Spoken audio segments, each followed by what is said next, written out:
네, 안녕하세요. 블록체인과 암호화폐의 미래를 믿는 사람 고란입니다.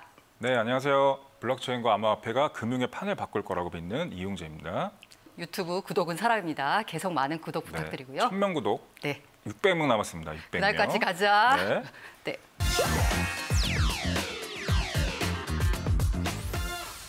자, 이번 주에도 핫한 소식 전해드리겠습니다. 이 리플 네. 연례 컨퍼런스의 스웰 얘기부터 하고 싶은데요. 네. 샌프란시스코에서 성황리에 개최됐는데 네. 빌 클린턴 전 빌 대통령이 클린턴. 와서 기조연설해서 예. 화제가 됐었죠. 그렇죠.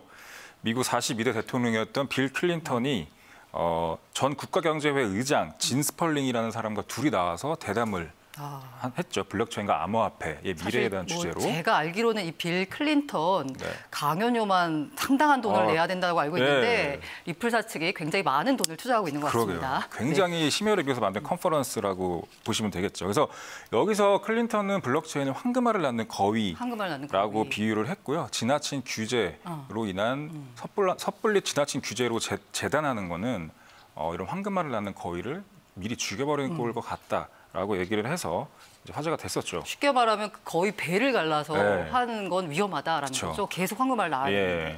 사실 제가 이 스웰 컨퍼런스가 생각이 나는 게 벤 버냉키 의장이 나와서 뭔가 엄청난 걸 말할 줄 알았더니 아무 말도 안 해서 다시 가격이 떨어지는 이런 현상이 됐죠. 그래서 벤 버냉키 의장, 빌 클린턴 2년 연속 거물급 인사들이 나와서 발표를 했어요. 이런 것들이 이제 클린턴이 주는 그 엄청난 이름값, 또 하나의 마케팅 효과를 노렸을 것 같고요.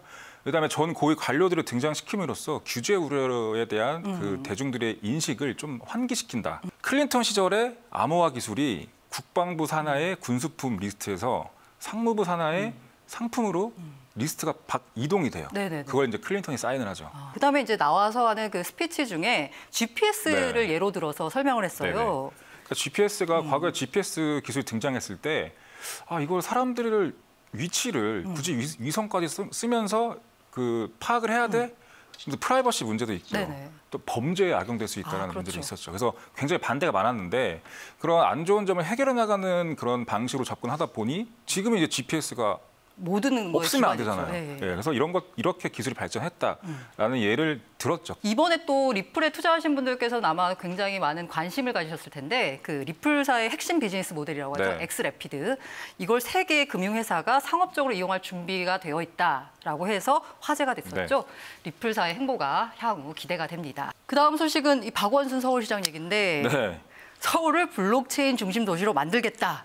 그래서 막 화제가 됐었죠. 어제 10월 4일에 발표를 했었죠.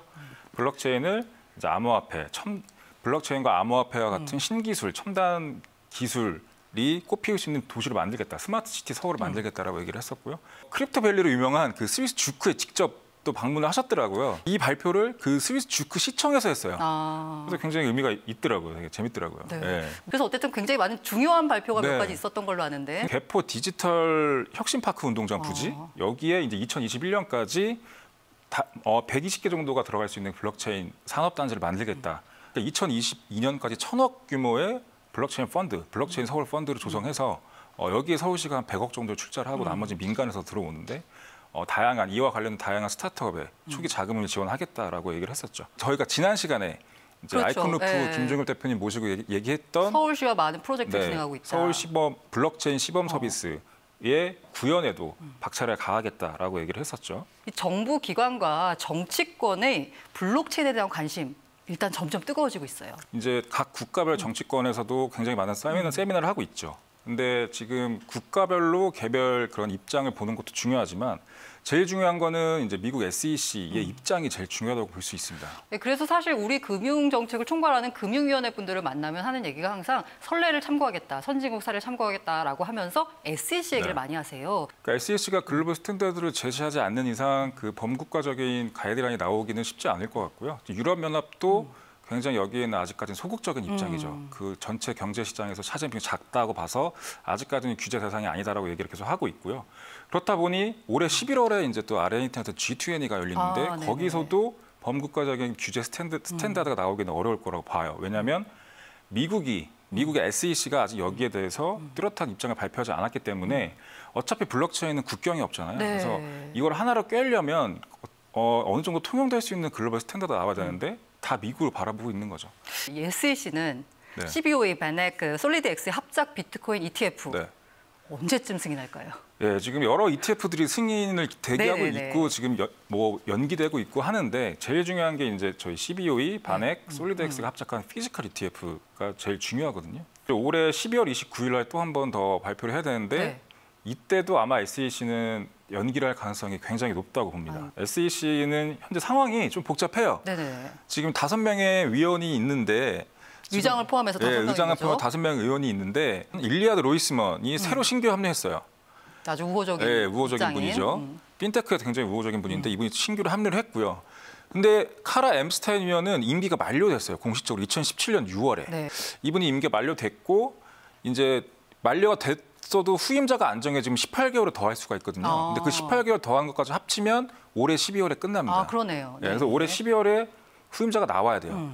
그래서 지금 SEC는 계속적으로 인사 이동 시즌이라고 보시면 돼요. 아, 네. 그렇죠. 사실 모든 회사가 다 그런데 네. 인사 이동 시즌에는 새로운 신규 그렇죠. 사업 이런 거 안 합니다. 그러니까 인사 이동 시즌에 와서 뭐 팔로우업도 하면 안 해야 되죠. 되고 인수인계도 받아야 그렇죠, 되고 그렇죠. 특히 일리아드 로이스먼 오자마자 지금 어떻게 보면 핀테크랑 암호화폐 미래를 결정할 수 있는 그런 중차대한 그런 결정에 한 표를 던지기 어렵죠. 그리고 더군다나 SEC는 계속적으로 지금 현재 관련 기업들 그다음에 관련 부처들에서 1,400개 정도의 코멘트를 지금 받고 있어요. 네. 이걸 해도 되냐 말아야 되냐. 올해는 넘겨서 이제 내년 2월에 최종적으로 네. 간다는 건데 네.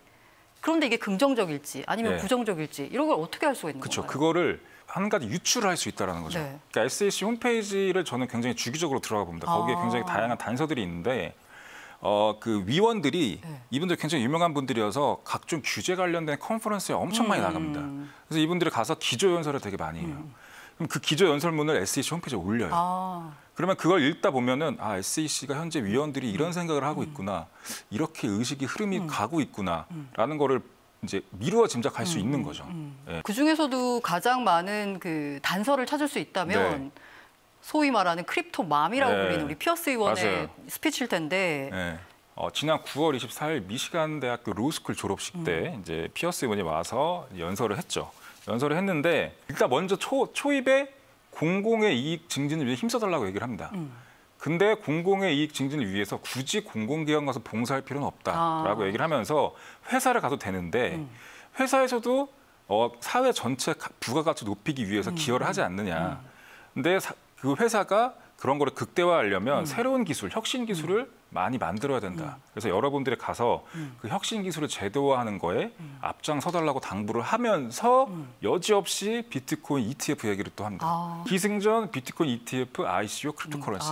예. 역시 크립토맘이라는 별명이 네. 아깝지가 않은데 진짜요. 그러면서 네. 이제 피어스 의원이 주로 한 얘기가 SEC의 접근 방법이 잘못됐다라는 네. 거잖아요. 예. 이 비트코인과 암호화폐가 만들어갈 미래는 지금 누구도 알 수가 없는데 네. 마치 SEC는 그거를 알고서 예상하는 듯 네. 규제를 하려고 한다라고 네. 하면서 비판한 건데 그러면서 어떤 변화를 좀 네. 촉구하고 있는 건가요? 보시면 두 개가 있어요. 첫 번째가 장점에 기반한 규제. 이게 영어로 메리트 베이스 레귤레이션이라고 하고요. 그다음에 두 번째가 저 옆에 있는 게 공개된 사실에 기반한 규제가 있습니다. 이건 디스클로저 베이스드 레귤레이션. 그러니까 저희가 줄여서 지금 MBR과 DBR이라고 얘기를 할 거예요. 일단 핵심은 SEC 내부에서 MBR에서 DBR로 태도가 가야 된다? 바뀌고 있다. 아, 바뀌고 네. 있다. 이거를 피어스 의원이 촉구하고 있고 밑에 있는 스태프들이 DBR에 대해서 DBR로 가야 되지라고 생각하고 있다라는 거고요. 먼저 MBR을 잠깐 살펴볼게요. MBR은 정의가 규제 당국이 전권을 갖고 모든 권한을 갖고 같이 판단을 해요. 규제 대상이 그 기업이 주식을 발행하는 행위나 금융상품을 등록하는 행위 자체를 규제하는 거예요. 아, 그래서 정보의 흐름을 보시면 그 주식 공개자 혹은 새로운 금융상품을 올리고 싶어하는 사람이 그 모든 정보를 규제 당국에 제공을 해요. 그 정보의 흐름이 그렇게 가는 거고, 그러니까 투자 상품, 새로운 주식에 대한 적합성을 판단하는 주체는 규제 당국이에요. 근데 이제 판단의 범위는 다 똑같아요. 회사의 그런 미래 성장 가능성, 이 금융 상품의 뭐 투자 수익률, 뭐 이런 적합성 이런 걸로 다 판단을 하는데 이거를 규제 당국이 대신해 주는 거죠. 장점은 딱 하나 있습니다. 투자자 보호가 굉장히 용이해요. 단점이 되게 큽니다. 굉장히 위험한데 일단 허가에 대한 오해. MBR 방식으로 허가를 해주면 투자자들 오해하는 거죠. 이거는 허가를 받았네? 이거 투자해야지. 이렇게 되는 거죠. 해도 괜찮은 거구나. 네, 라고 근데 이 생각. 미래는 아무도 모르는데 그다음에 투자 기회가 제한되는 겁니다. 조금만 위험 있다. 그러니까 변동성이 크다. 특히나 벤처, 신기술 등장했을 때는 이 방법으로 접근하면 아무것도 안 됩니다. 그러니까 여러 가지 문제가 있습니다. 근데 여기서 이제 일로 가야 된다라고 얘기를 하는 거죠. 그게 이제 피어스 의원의 생각인 거고. 네. 그러면 이제 우리가 MBR을 봤으니까 네. DBR을 한번 보면 DBR은 투자자들이 스스로 위험과 장점을 살필 수 있도록 해주는 거예요. 규제 당국이. 그래서 주식 공개자나 그런 금융상품 허가를 받기 위한 사업자들은 그 정보를 규제 당국에 주는 게 아니라 공시하는 거예요. 투자자들한테. 완전 팩트를. 그래서 규제 당국은 뭘 규제하냐면 그 제공하는 정보가 팩트인지 아닌지를 규제하는 겁니다. 이 공정공시 룰이라고 하는데 네. 우리나라는 이 IMF 이후에 이제 본격적으로 도입된 건데 네. 제가 봤을 때는 이 MBR과 DBR의 차이를 보자면 네. MBR은 투자자는 현명하지 않다. 맞아요. 네. 우매하다. 그렇기 네. 때문에 우리가 보호를 해줘야 된다라는 이 기본 전제를 깔고 기본 있는 것 전제가 같고요. 있죠. DBR은 투자자는 충분히 현명하다. 네. 모든 정보가 동일하게 제공된다면 네. 정확한 판단을 할 수 있다라고 맞아요. 전제를 하는 네. 거거든요. 그래서 정보의 흐름은 주식 공개자에서 투자자한테 그렇죠. 당연히 가는 거고요. 당연히 적합성 판단 주체는 투자자다. 그러니까 규제 당국은 어차피 규제 당국도 사람이잖아요. 그러니까 뭐 미래를 예측할 수 없는 거예요. 그럴 바에는 시장의 질서를 맡기겠다. 대신에 정보는 완전 팩트다라고 맞아요. 하는 거죠. 장점은 그러니까 정확하고 많은 투자 정보로 인해서 투자 기회가 굉장히 많아져요. 그러니까 투자자들은 자신의 판단, 자신의 그런 리서치를 통해서 다양한 투자 기회에 접근할 수가 있는 거고요. 정당한 리스크 리턴 수익을 받을 수 있는 거죠. 그럼 당연히 시장은 효율화될 거고요. 모든 정보가 투명하게 팩트들이 공개가 되니까. 그러니까 기존 MBR에서 MBR 제도에서 거절당했던 애플 같은 신기술 스타트업들이 굉장히 낮은 비용으로 이제 자금을 조달받을 수 있는 거예요. 그냥 좋은 조건으로. 네. 그러니까 시장에 굉장히 좋은 영향을 주는 거죠. 반면 단점은 이제 투자자 보호가 상대적으로 용이하진 않죠. 그렇죠. 뭐 네. 사실 정상적인 기업도 많지만 요 틈을 노린 사기 업체들도 네, 많을 맞아요. 테니까 그게 만약 정부가 이제 우려하는 네. 거고. 그래서 이제 피어스 의원이 계속적으로 이런 얘기를 하는 거는 SEC 내부에서 네. MBR에서 DBR 방식으로 가야 된다. 네. 투자자들에게 보다 그 많은 기회를 제공하는 쪽으로 가야 된다. 예. 라고 하면서 비트코인 ETF 승인 문제를 바라봐야 된다. 네, 그렇죠. 라고 예. 입장을 취하는 거죠. 예, 피어스 의원은 어차피 규제 근거 역시 객관적이지 않으니까 규제 당국의 본연에 충실하자는 얘기라고 볼 수 있어요. 그러니까 투자자들이 올바르게 리스크를 테이킹하고 그에 해당하는 투자 수익률을 올릴 수 있는 환경을 만들어주는 게 SEC를 비롯한 규제 당국의 본연의 역할이다. 그래서 이를 SEC를 비롯해서 대내외적으로 열심히 전파하고 있는 거죠. 예, SEC 피어스 의원, 그 크립토 맘이라고 불리는 분의 이 접근 방식을 보면서 SEC의 규제 당국이 MBR에서 DBR 방식보다 투자자들에게 기회를 열어주는 방식으로 접근한다라는 걸 알아봤는데요. 이 ETF 데드라인이 2월입니다. 내년 2월. 아마 올 연말에는 네. 인사이동 시즌이라 결정이 좀 힘들더라도 내년 2월쯤에는 결론이 나지 않을까 네. 하는 생각이 듭니다. 핫크립톡 시간 여기까지고요. 다음 시간 더 핫한 소식으로 찾아뵙도록 하겠습니다.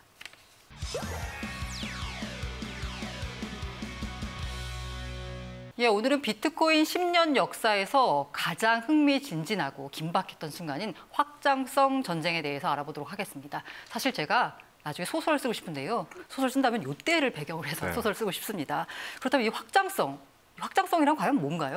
지금 보통 TPS 얘기 많이 해요. 초당 거래 건수. 처리할 수 있는 거래 건수죠. 그러니까 TPS가 높고 낮음을 이제 확장성의 척도로 삼고 있는 현실인데, 근데 그보다 좀 더 이면을 바라봐야 되거든요. 네네. 그래서 화폐랑 플랫폼을 좀 봐야 되는데, 화폐는 기업이 있고 가게가 있잖아요. 네네. 근데 여기를 돌면서 혈액순환을 시켜준다고 보시면 돼요. 그래서 산업 그렇죠. 발전을 위해서 화폐가 빨리 돌아야 되죠. 근데 문제는 비트코인과 이더리움 같은 경우는 TPS가 비트코인은 5개, 이더리움 뭐 17개, 20개밖에 안 되니까 순환 속도가 느리다라고 그렇죠. 이제 견제를 받는 거고요. 근데 문제는 TPS가 전부가 네. 아니라는 거죠. 네. 그러니까 이더리움으로 넘어가는 플랫폼 프로젝트의 경우에는 플랫폼의 특성을 살펴봐야 되는데, 플랫폼은 이제 사용자들이 가치를 매기는 거잖아요. 네네. 그래서 사용자들이 많을수록 경쟁력이 높아지는데, 그래서 똑같은 거예요. 이더리움이 좋냐, 이오스가 좋냐. 이 문제는 이 플랫폼에 얼마나 많은 프로젝트가 올라가 있느냐, 아니면 향후에 얼마나 많은 프로젝트가 올라갈 수 있느냐를 보는 게 더 확장성의 척도를 잘 측정할 수 있는 그런 기준이 되는 거죠. 그것 때문에 비트코인 확장성 관련해선 3년에 걸친 전쟁을 벌였다. 네. 말 그대로 전쟁을 벌였다고 하는데 3년 전쟁. 예. 네, 그 전쟁 일단 두 진영이 어디가 네. 있는지 한번 살펴볼까요? 왼쪽에 스몰 블럭커라고 있죠. 그러니까 말 그대로 블럭이 작은 블럭을 원하는 유지하고 싶은 애들이에요. 그래서 이분들은 기존 현행 1메가를 유지하고 싶어하는 분들이고 네네. 반대로 빅블러커 진영은 비트코인 블럭 사이즈가 너무 작다. 그래서 1메가보다 더 크게 블럭 사이즈를 늘리자라고 하는 진영이었죠. 근데 이 두 진영이 정면 충돌을 했습니다. 빅 블로커는 굉장히 쉬워요. 왜냐하면 블록 사이즈를 늘려서 거기다 더 담으면 되니까. 네. 그런데 이 스몰 블로커 같은 경우에는 어떻게 해서 확장성 문제를 해결하겠다는 건지 궁금한데요. 이 스몰 블러커 분들은 세그윗이라는 기술을 들고 나왔는데 이제 여기 밑에 있는 주요 인물들 중에서 이 세 분, 아담백, 저번에 저희가 작업 증명을 상용했던 네네네. 아담백이죠. 이분이 이제 블록스트림이라는 회사를 차려요. 네. 여기에 있는 다 멤버들이에요. 그래서 이분들이 개발을 주도적으로 하면서 세그윗도 만들었고 반대쪽은 주요 인물들은 로저버라는 분도 있죠. 예, 로저버도 있고 우지한 저희가 지난번에 살펴봤던 비트메인의 우지한 대부분이 사업자들이에요. 보면 밑에 거래소들도 다 있죠. 코인베이스, 그러네요. 뭐 유명한 데는 빅트랙스 다 있죠. 그러니까 얘네들이 왜 빅블러커 쪽으로 좀 더 이제 옮겨져 있냐면 얘네들은 사업자기 때문에 네네. 자기가 돈이 되는 쪽으로 붙을 수밖에 없는데 얘네들 입장에 봤을 때는 수수료가 더 높아지고 비트코인 2개가 생기고 이러면 더 수수료가 좋아지는 거잖아요. 그러니까 다 이쪽으로 붙어 있는 거죠. 그래서 주요 사업자들이 이제 빅블러커, 그다음에 개발자들, 프로그램 개발자들은 이제 스몰 블러커라고 보시면 되고요. 그래서 세그에서 간단히 말씀드리면 그 비트코인 거래 안에 있는 서명이 디지털 서명이 있는데 이게 비중이 한 70% 돼요. 네네네. 전체 거래 사이즈에서. 네네. 이거를 덜어내는 거예요. 그렇죠. 딴 데로 옮겨서 이제 블럭 사이즈는 그대로 유지한 채 더 많은 거래를 처리할 수 있게 하는 기술을 이제 세그윗이라고 하죠. 세그윗은 세그러게이트 위트니스라고 해서요.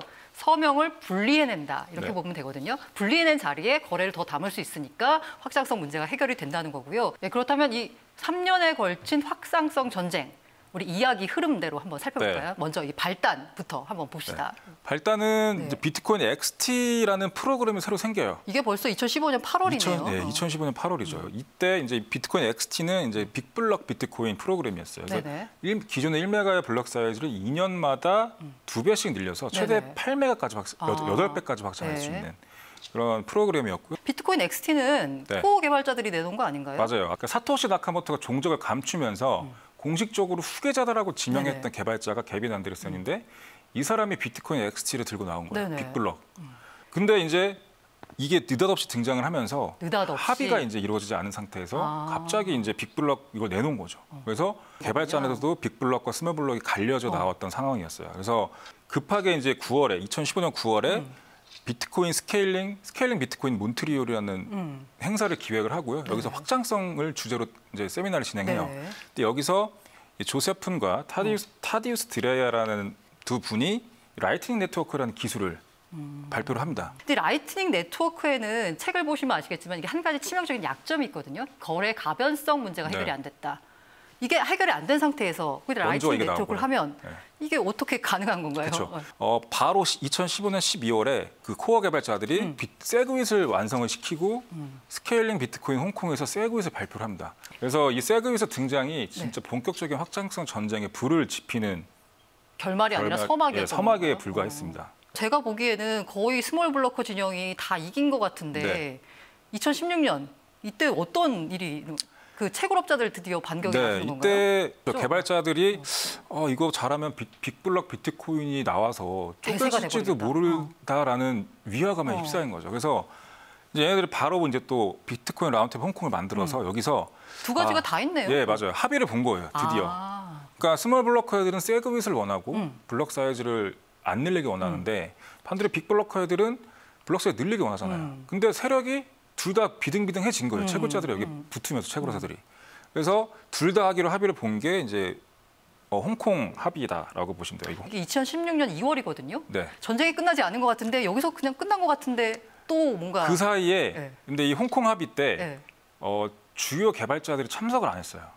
비토한 건가요? 모든 그 컨퍼런스들이 다 급하게 이루어진 거거든요. 그러니까 비트코인이라는 큰 암호화폐가 쪼개지면 안 된다라는 그런 강박관념에 휩싸여서 모든 컨퍼런스가 합의가 없이 그냥 되는 사람 빨리 모여. 이렇게 해서 딱 약간 발표를. 임기응변식으로 계속 임기응변이었죠. 대처가 일어났던 예. 거군요. 그러다가 여기 홍콩 합의에 참석을 안 하는 개발자들이 네네. 야 우리가 빠졌는데 이게 무슨 합의야. 야 우리는 아. 빅블럭 안 할 거야.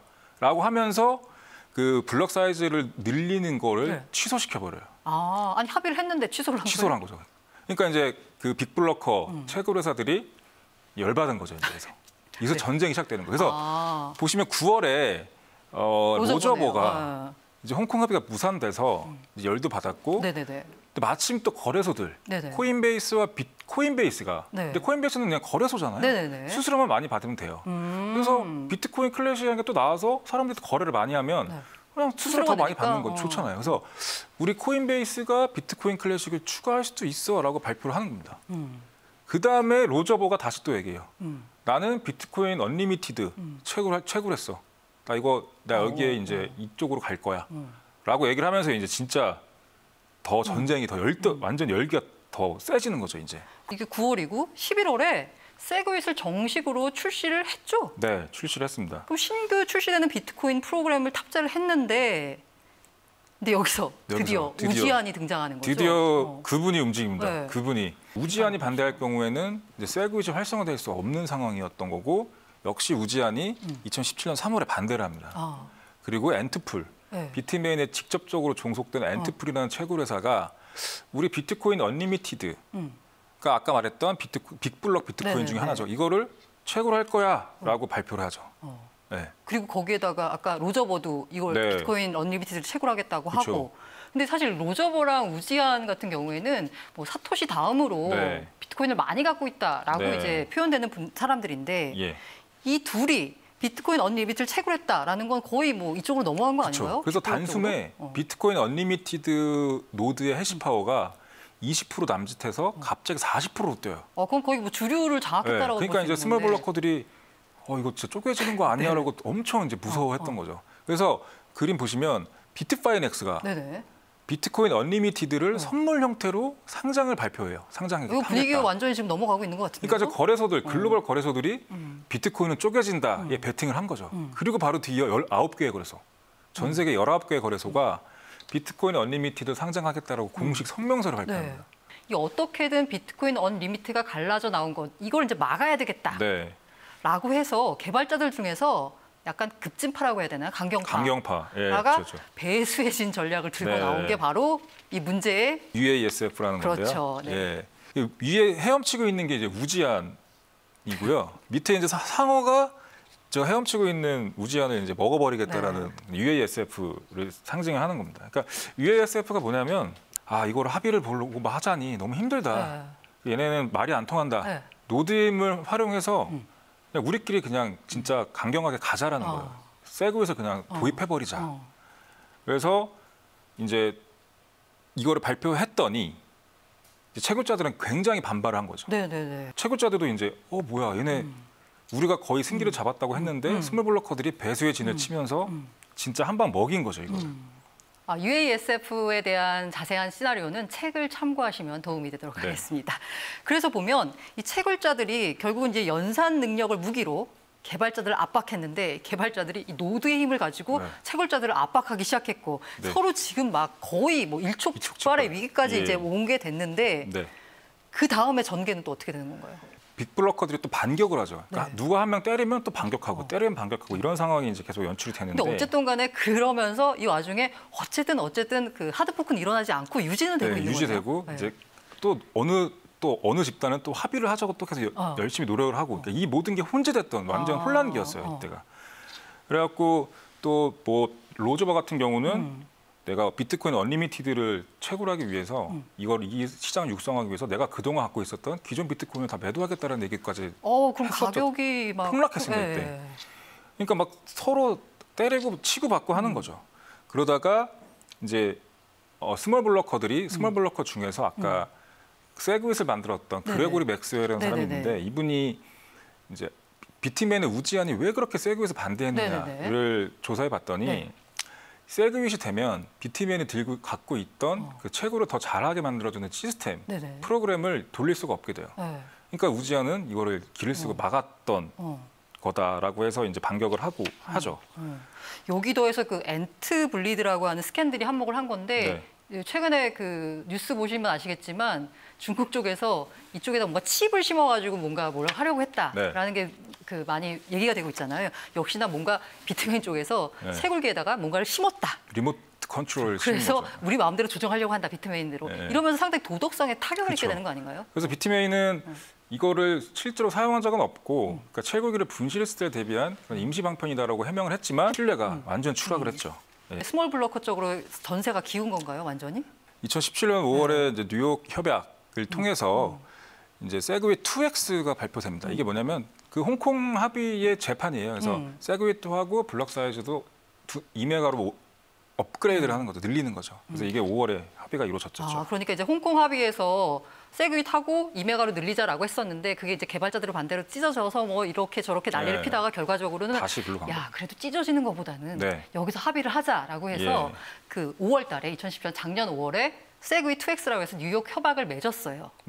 그런데 여기서 이게 되느냐가 아니라 제가 알기로는 지난해 8월 1일자로 비트코인 캐시가 갈라져 나왔는데 이 과정에서 드디어 이 우지안이라는 인물이 본격적으로 움직이기 시작한 거죠. 우지안 같은 경우는 기존의 비트코인 시장에서도 엄청난 영향을 갖고 있었고 돈을 많이 벌고 있었는데 굳이 이걸 분열시키는 것을 원치 않았기 때문에 세그웨이 2X에 찬성표를 던졌는데 가만 생각해보니 비트코인이 2개가 되면 더 많은 거래와 더 많은 채굴이 일어날 것 같다라고 해서 자기가 생태계를 좀 육성할 수 있는 빅블럭 비트코인을 원하게 되는 거죠. 그래서 이제 근데 마침 명분도 필요했었어요. 근데 명분 없이 움직이면은 안 그래도 떨어진 비트메인의 신뢰가 더 떨어지니까. 근데 그 명분은 개발자들이 만들어줬죠. UASF. 그러니까 뉴욕 협약이 이루어지고 난 이후에도 일부 강경파 개발자들은 계속 UASF를 외쳤던 거예요. 내부에서 분열이 일어났거든요. 그래서 UASF를 계속 외치니까 비트메인의 우지안이 이거다. 얘네가 명분을 제공해 주는구나 나한테. 그러면서 이 UASF에 대한 비상대책으로 UAHF를 발표를 합니다. 그래서 UAHF는 간단히 말씀드리면 하드포크를 하겠다는 거예요. 빅블럭과 스몰블럭을 나눠서 그냥 찢어지자. 이게 이제 개발자들이 제일 싫어하는 거였고. 최악의 시나리오였는데 이거를 이제 비트메인이 발표를 하고 난리가 났죠. 그렇죠. 이제 비트코인 쪼개지는구나, 쪼개지는구나. 그래서 아마 그 이쯤에 가격이 좀 약간 급락하지 않았나요? 네. 세그웨이 2X 합의가 이루어지면서 비트코인이 1,900달러에서 3일 만에 2,800달러까지 올랐는데 그러니까 쪼개질 위험에 처했다라고 봤는데 합의를 했으니까 이게 안 쪼개지는구나. 그래서 갔는데 UAHF가 딱 나오니까 다시 또 가격이 급락했겠죠, 당연히. 빠지고 막 이렇게 되는 거죠. 그래서 UAHF를 비트메인이 발표하면서 다시 또 비트코인 가격이 흔들리기 시작했던 거죠. 아주 쪼개진다라고 생각하니까. 그래서 이제 이런 확장성 전쟁이 결말로 이제 진행이 되고 있는데요. 결말 부분을 보시면 7월 17일에 BRBTC라는 채굴회사 및 거래소에서 UAHF를 강행하겠다라고 발표를 합니다. 이 회사는 어떤 회사인가요? 이 회사가 비트메인으로부터 자금을 투자받았던 회사예요. 2천만 위안 정도로. 우지안의 바운더리에 있는 회사라고 볼 수 있겠네요. 그래서 BRBTC가 돌연 우리가 하드포크를 진행을 할 거고 이거를 비트코인 캐시라고 부르겠다라고 발표를 하고 선물로 상장을 하죠. 그러면서 이제 8월 1일 날 이날 드디어 47만 8,558번째 블록에서 체인이 분리가 됐죠. 사실 저도 이쯤에 기사 쓴 기억이 나는데 체인 분리가 나면서 비트코인이 미래가 끝나는 거 아니냐라는 생각이 됐었는데 오히려 더 잘 나가게 됐어요. 오히려 비트코인 캐시라는 게 굉장히 명확한 로드맵과 가치관이 명확한 거예요. 우리는 진짜 캐시다. 비트코인이 가치 저장의 수단도 되지만 우리는 비트코인 캐시라는 걸 만들어서 정말 캐시처럼 쓰이게 하겠다. 여기에 우지안도 있고 다양한 채굴 회사들, 거래소들이 함께하고 있다라는 명확한 비전이 있는 게 갈라져 나온 거죠. 초기 시장이고 이런 역사들이 쓰여지면서 이제 계속적으로 이제 과거 경험에서 비춰봤을 때 이제 다양한 향후 투자 계획을 세울 수 있게 되는 거죠. 자, 이상으로 그 비트코인 10년 역사에서 가장 큰 이념 대립이 있었던 확장성 전쟁에 대해서 살펴봤습니다.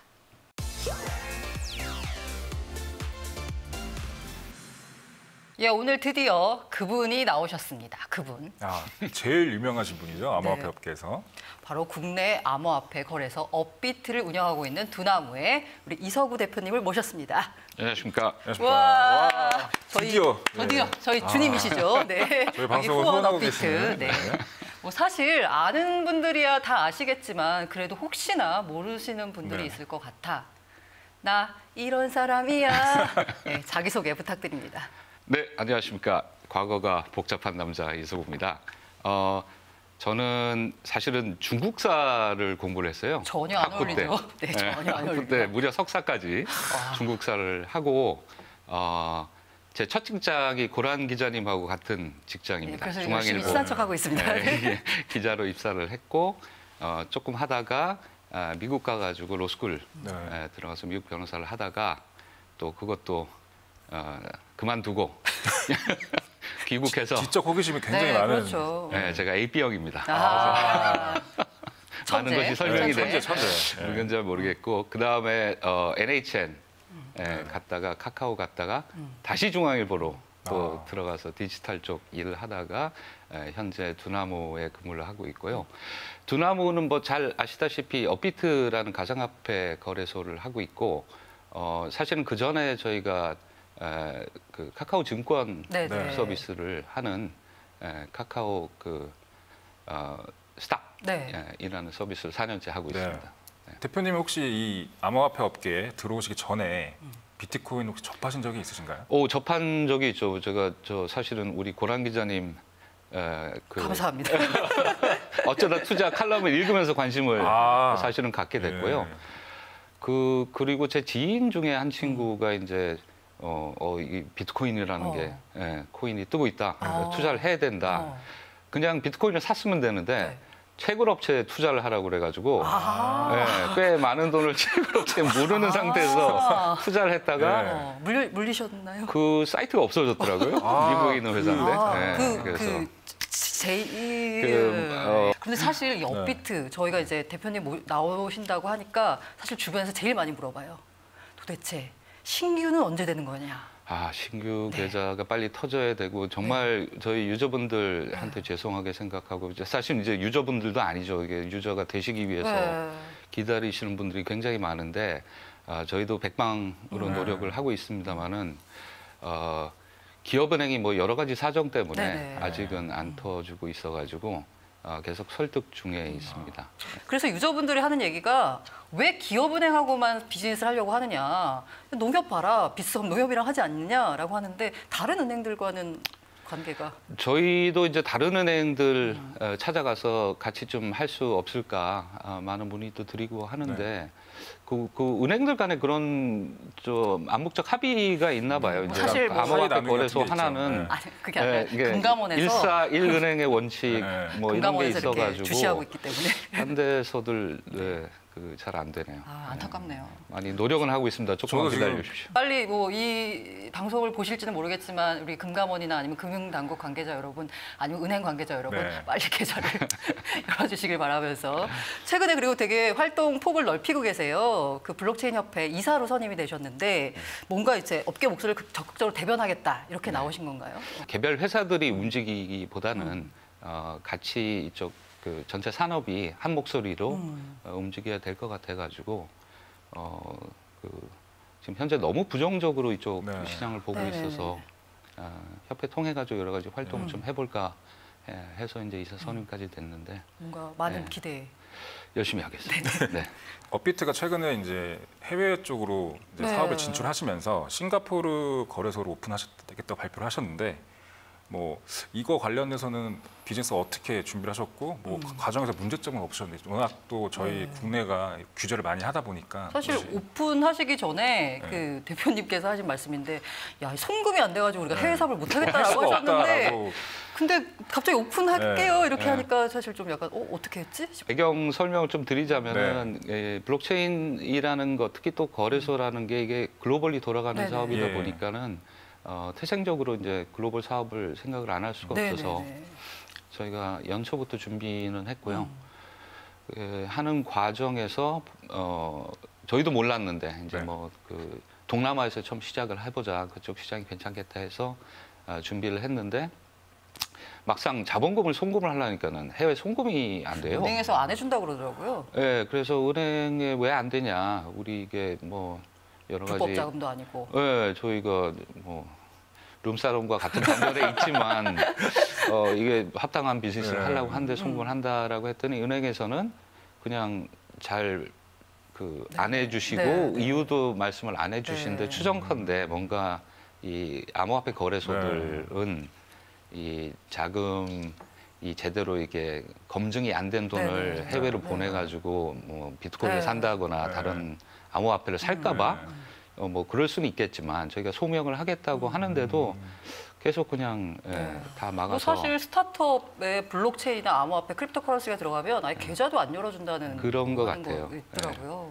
심지어 저희는 그 빅고라는 원래 네네네. 전자지갑 네, 빅고. 쓰고 있는데 빅고 또 저희 요금을 내야 되거든요. 네. 근데 그것도 송금을 좀 연체. 못하게 그럼 빗고라는 그 지갑 업체를 네네, 향하는데 네, 저희가, 지금 네. 최근에는 또 자체 업비트에서 개발한 지갑으로 바꾸실 거라고. 저희가 투자한 회사 네네네. 루트원이라는 데서 루트원. 비트베리라는 서비스를 이번에 예. 이제 곧 출시를 앞두고 있습니다. 하여간 우여곡절 끝에 끝에 오픈을.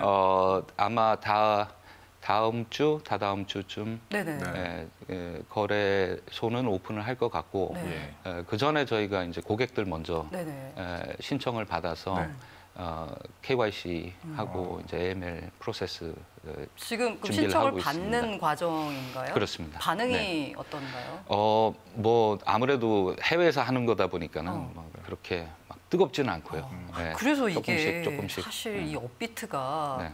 한때 거래량 1위 막 하루 1일 거래량 12조를 막 찍고 막 네. 이런 그 영광의 날들이 있었는데 네. 지금 그 순위 사이트에 들어가서 보면 10위 안에 간신히 들까 말까 막 이 정도 수준으로 많이- 쳐지고 중국 업체들이 다 위로 올라왔어요. 그렇죠. 많이 줄었죠. 네. 네, 많이 줄었고 아이러니컬하게도 저희는 해외를 못 나가는데 이제 중국 거래소들은 국내에 들어와서 그렇죠. 자사 잘하고 활동을 하고 있죠. 있고 그래서 이거 참 중국 거래소들은 중국에서 못 하니까 이제 오히려 해외로 눈을 돌려갖고 네. 글로벌리 플레이를 하고 있는데 사실 국내 거래소는 참 아주 가고- 재밌는 현상이 사실 그래서 이게 과연 그 옛날에 그 잘 나가던 시절을 다시 재현할 수 있을까 사실 걱정이에요. 이게 뭐 사실 작년이 좀 과열된 측면이 분명히 있죠. 있어서 그게 뭐 정상적이다라고는 말씀 못 드리겠고요. 다만 지금은 이제 뭐 이 투기에 대한 어떤 염려보다도 네. 이 산업이 커야 되는데 네.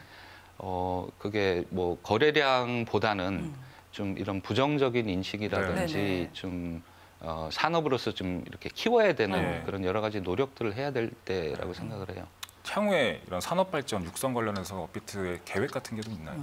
네, 단순히 이렇게 거래량을 늘리는 네네. 것보다는 이쪽 생태계가 좀 생태계. 커져야 네. 되는 거고 사실 저 카카오 있을 때도 이 모바일 산업이 크기 위해 가지고는 네네. 네.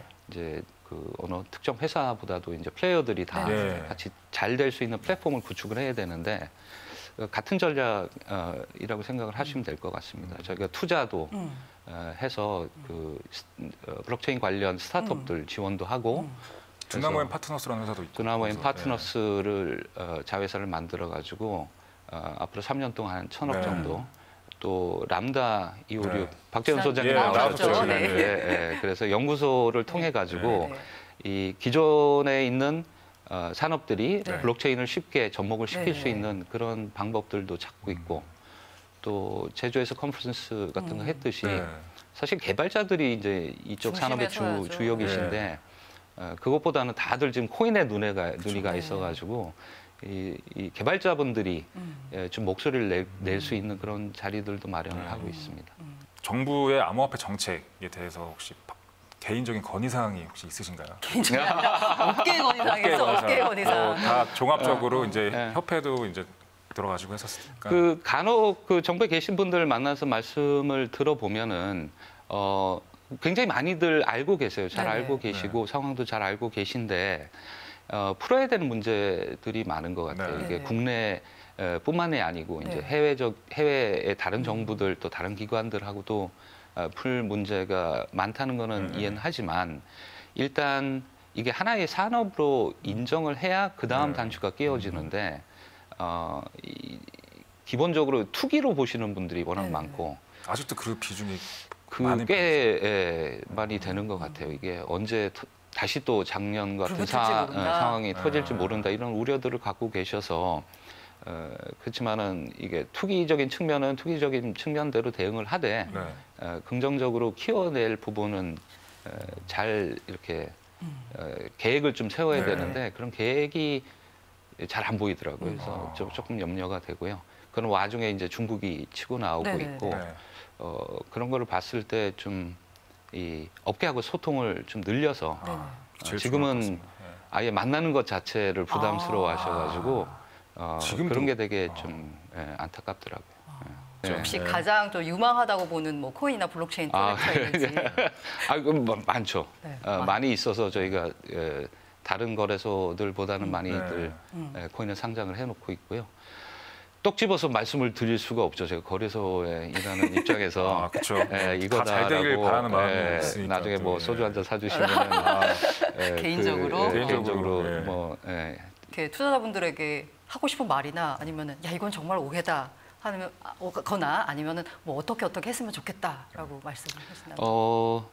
이 초기 시장이기 때문에 좀 이 정보들을 많이 좀 학습을 하고 네. 저희도 이제 좀 여러 가지 그 저희가 상장된 코인들 관련한 정보를 좀 많이 올리려고 하는데 결국에는 투자다 보니까는 많이 정보를 얻고 그러고 투자를 해야 되는 것 같아요. 그냥 남들 얘기 듣고 네. 이렇게 했다가는 이게 이제 뭐 증권 시장하고는 달리 네.